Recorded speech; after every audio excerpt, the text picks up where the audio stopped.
Ons teksgedeelte vandag kom uit Filippense 1 van vers 9 af.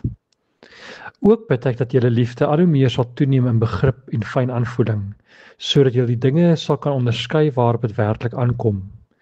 Dan sal julle op die dag wanneer Christus kom, onberispelik en sonder blaam wees, en deur Jesus Christus sal julle geheel en al in die regte verhouding met God wees, tot sy lof en eer.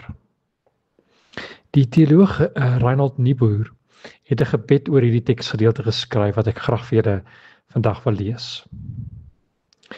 Here, ons God in wie daar geen duisternis is nie.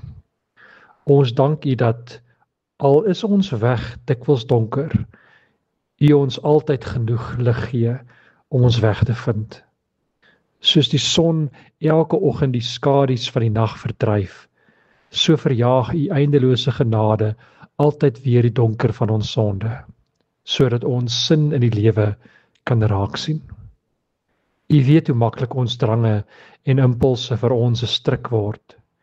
Here, gee ons die selfbeheer om nie onnadenkend daardeur toe te gee nie, maar eerder te wandel op die weg wat U wysheid vir ons aanwys. Skenk ons helderheid van insig, wanneer die goeie en die bose feitelik onherkenbaar ineengestrengel is, en wanneer ons sukkel om te onderskei tussen ons eie begeertes en voorkeure, en wat werklik U wil is.